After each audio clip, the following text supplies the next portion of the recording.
Hello and welcome to my channel. This is Monami and today we are going to draw some cute character faces. Throughout this video, I'll give some easy tips and tricks that will make designing a cartoon character's face seamless and very easy. Towards the end of the video, I'll show a full coloring process and also how you can get the brushes. So make sure you stay till the end of the video, and without further ado, let's jump right into it.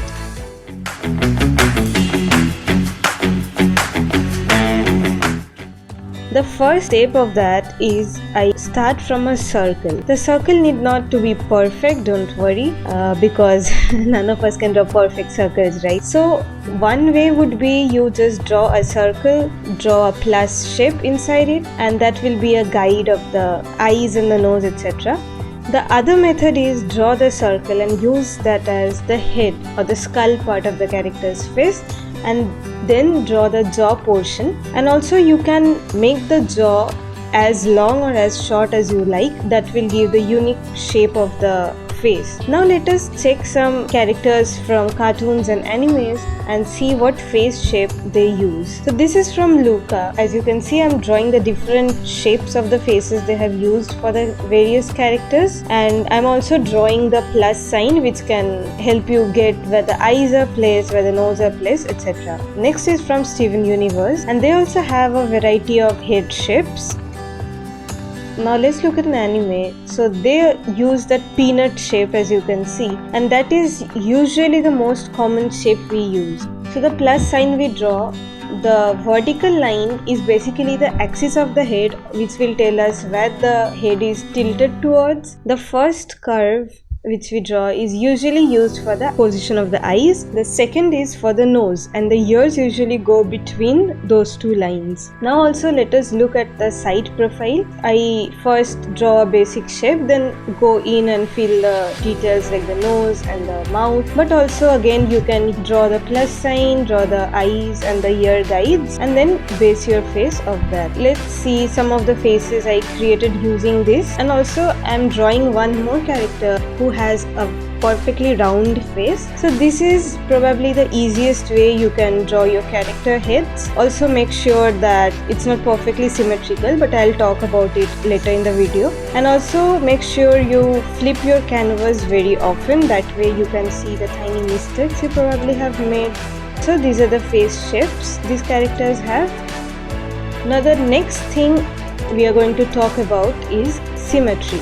So like I said in the character design video as well, make sure not to make your characters symmetrical.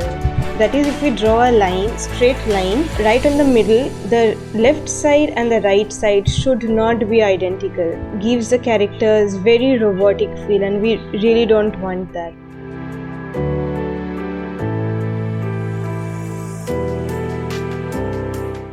The next important thing is that none of us humans are perfectly perfect. So we usually have certain things which makes us more human, like some have freckles, some have acne, some fly away hairs, texture on the skin. So make sure when you draw your characters, give certain elements that make them more human, right? Like this girl, I gave her a lot of freckles. I made sure it's not symmetrical. I made sure the hair is a little bit fuller on one side. Okay, now let's talk about expressions. We all want to create expressive characters, right? So an easy way to do that is again by the use of this guide method. So I'll draw the shape of the face, then I'll draw the axis of the head, and then 3 horizontal lines. So the first line here I would use for the position of the eyebrows, next would be the eyes, and the last one would be the face or the mouth shape. So before we draw something, let's look at some of the anime examples of expressions, right? I'm taking anime here specifically because they do go all out while doing expressive characters. And as you can see, the different ways the lines are tilted, or the distance between the eyebrows, eyes, etc., right, is what gives the different expressions, right? So now let's try and apply this on our own characters. For the ease of use, I'll just copy and paste the head shape and the axis, and then change the positions or the distances of the lines, right?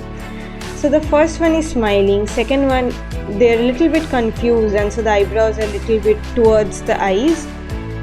The one I'm drawing now is that they're angry or disappointed, so the eyebrows are like almost falling on top of the eyes. The next I tilted the eyebrow a little because I wanted to give them a puzzled expression. So now I'm again changing the distance between the eyes and the eyebrows, the mouth, and I'll give them a kind of smile.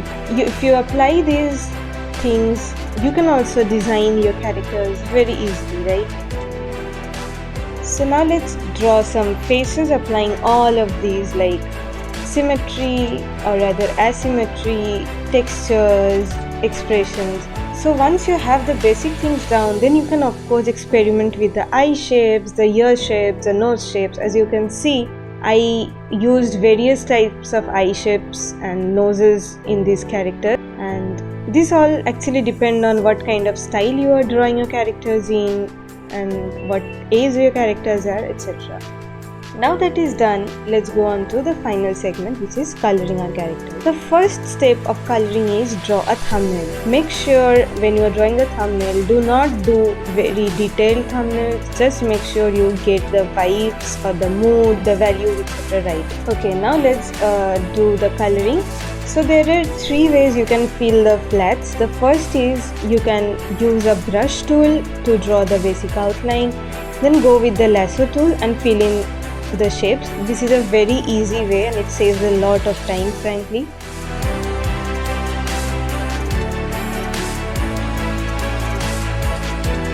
The next way is using the pen tool. So I know pen tool is very difficult to use if you are new to it, but trust me, once you get the hang of it, it's one of the best tools. So yeah, I use pen tool a lot to fill the flats, and that is also because you can later on go and change the shapes as well. And if you are not comfortable with pen tool or lasso tool, the third best option is using a polygonal lasso tool, but you will have to clean up the hard edges a little bit later. Of course, unless your style is doing the hard edges like I did for my food illustrations.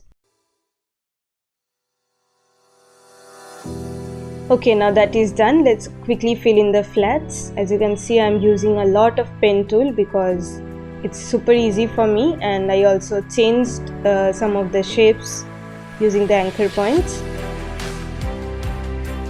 So if you want to get the anchor points, just press A on your keyboard or select the direct selection tool, right? And then you will see all the points. You can just click and drag the handles and do whatever changes you want.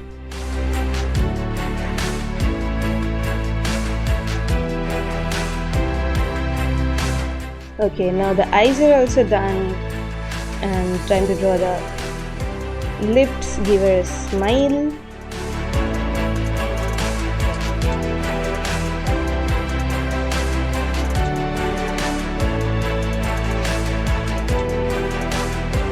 Let's fill in the shading. Now while shading, you can again use a numerous kind of different styles. One is you can use blended shading, or I tried blended shading but I was not really happy with the results, so I instead selected the shapes with the lasso tool and went on with a textured brush.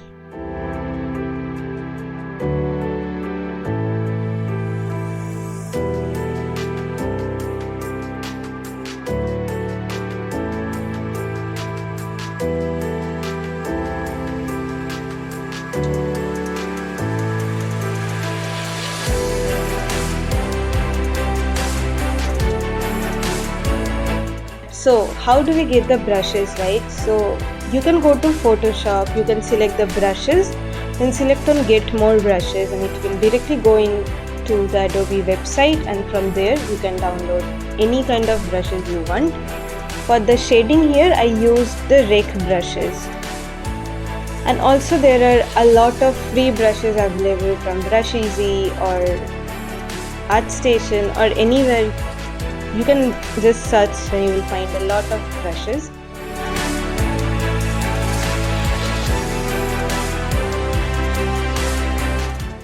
So while coloring, you can, if you're new to it, you can do some studies and try to identify the basic light shapes and the shadow shapes, right? Once you have those shapes and once you can define them from the rest of the illustrations, then you can actually go and follow any kind of blendings or coloring style you like. So yeah, I'm just going in with the shadows, the highlights, and once that is done, I'll just paint the background. So for the background also, I'm selecting and then going in with the brushes for the shadow areas and the light areas. And also for the clouds, I'll later on use the motion blur tool a little bit, because that gives a nice kind of effect and also doesn't like catch too much of our attention.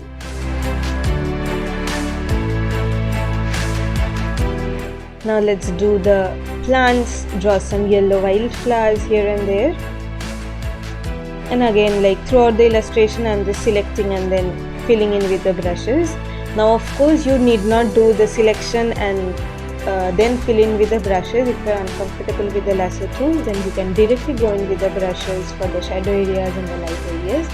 It really depends upon what style you want to achieve, right? Okay, now I also gave a harsh light on the face and also on the hair, so that it creates a point of interest, you can say.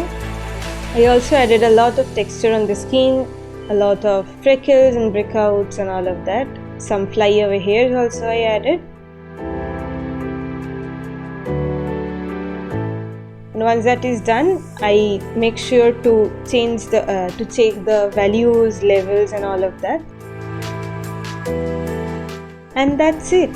Our video for today is done. I hope you found this useful. If you did, don't forget to like, share and subscribe and press the bell notification icon. And until next time, bye.